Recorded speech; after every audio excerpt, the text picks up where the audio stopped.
Hello, everybody. Thank you for joining me again this week.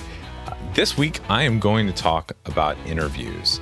And we're going to start at the process right before the interview and then move through the interview and then talk about what happens after the interview. If you're interested in finding out more about how to book guests, how to find guests, how to be a guest on other podcasts, go back to episode 85 that aired in April, where I talked a lot about how to be a better guest and how to book guests, how to create a press kit, how to send pitch emails, all those types of things. And if you're looking for more information on that, also you can check out my publicity power pack. If you go to dannyosmond.com/PPP, you can find out more information about that. But today we're going to talk about the interview itself. And so let's start before the interview, because I know this is something that people are always thinking about. And I know you are thinking about it because many of you have reached out to me to ask questions about it. So before you book your interview, do your research first. Even if you only read someone's about page on their website or their bio that they've got listed in the podcast directory you're in, that sort of thing, read that so you get an idea of who the person is, what their story is that they're sharing. If they've written a book, something like that, try to read at least a couple chapters, something like that. Find something about them that you have in common as well, or that resonates with you. And then you're going to want to ask them about that.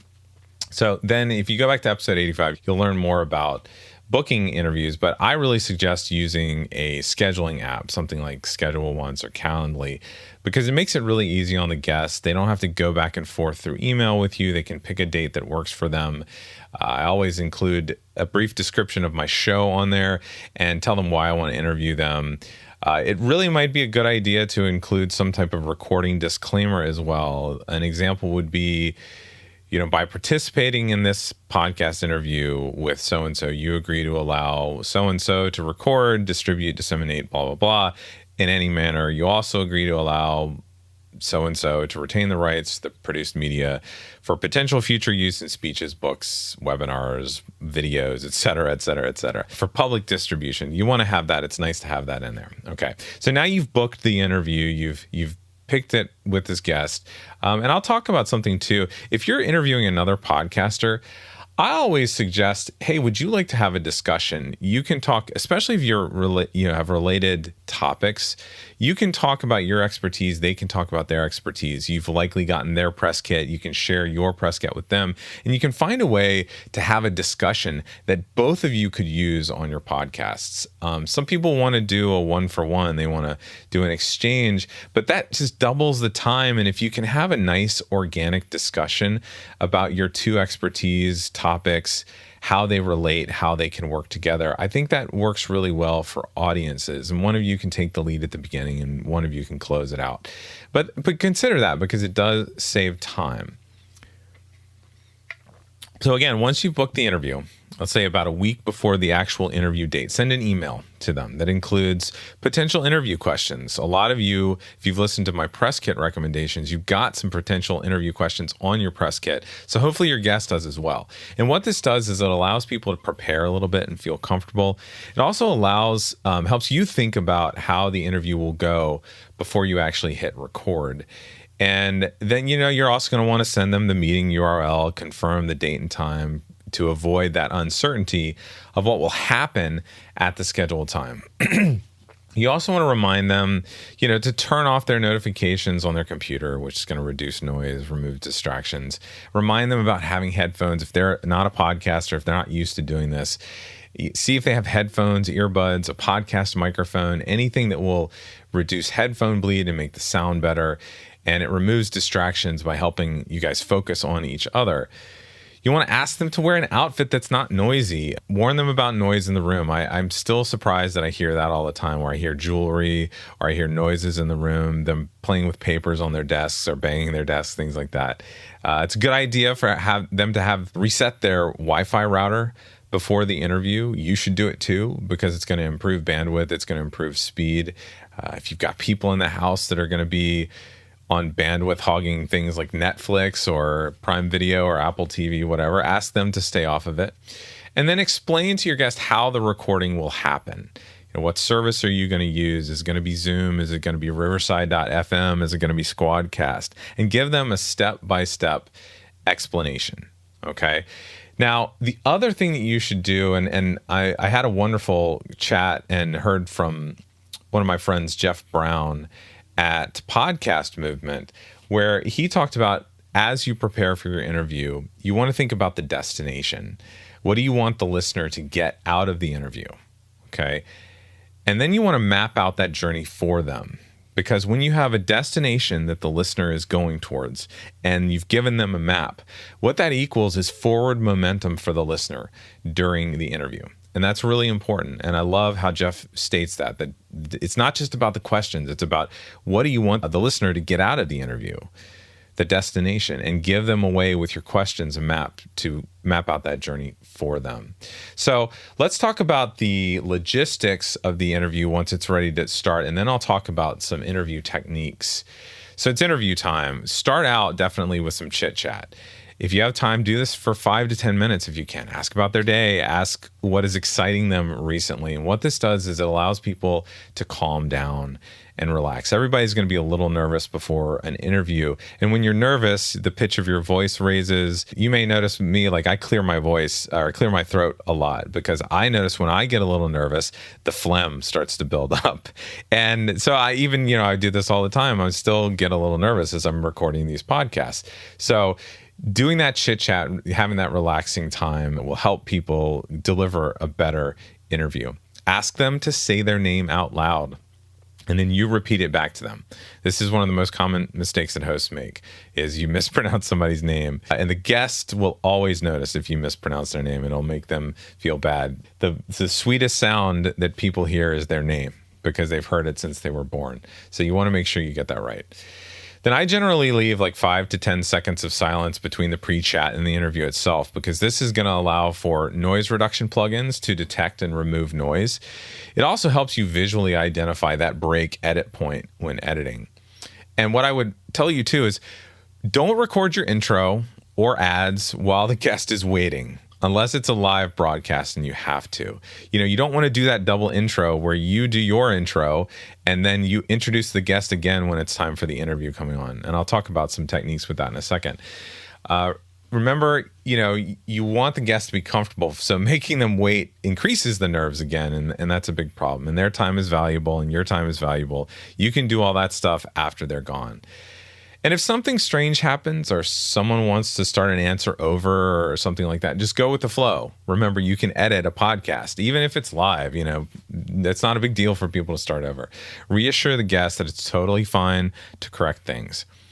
And then we'll talk about the end of the interview in a second. So as you get into the interview, I want you to remember, and some of this, I was listening to Jeff Brown, and he was reminding me of some of these things, that the listener should be a participant in the interview. Okay. Point it out in the intro or the opening that they are participating. Talk in terms of the future. You are going with me on this journey. Today, we are going to learn these things. Talk in terms of the future. Don't talk about the past. Like last week, I interviewed so-and-so. Well, already now, the listener is going to think, well, this happened before there. I'm not here with them. So talk in terms of the future. Use words like we, us, be possessive, our. This is our journey. We are experiencing this. Don't make the listener just an observer of your interview. If you refer to it in the past tense, already they're an observer because they know that it's already happened. Talk to the listener while you're doing the intro. Talk to the listener while you're doing the interview. Use phrases like, if you've ever experienced this, if you've done this, that brings the listener in and makes them feel like they're a part of it. One image that Jeff shared with us and with me was that he pictures, we've talked about before when you do a solo episode that you're picturing one person that you're talking to, and that's great. When Jeff does interviews, he actually envisions his listeners sitting next to him at a table in a restaurant where the guest is across the table as the interview is going on. So the listener is literally there sitting next to him, or figuratively there sitting next to him. That's what he's picturing. And I really like that. I like that image. And I would love for you to use that bring your guest and your listener to the table with you so that they can participate. That listener should feel included. They should feel present, and they should definitely feel like a participant. And remember, above all things, respect everyone's time when they're there. Respect the listener's time, respect the guest time. Don't do unnecessary things to waste time or to go down rabbit holes you don't need to go down. And then once you finish the interview, it's time to debrief. Okay, if you've got a few minutes, ask them how they felt, ask them if there was anything that they might want to fix or anything like that. You might even get better info. Sometimes some of the greatest responses have been afterwards. So don't hit stop on the recording. Keep going.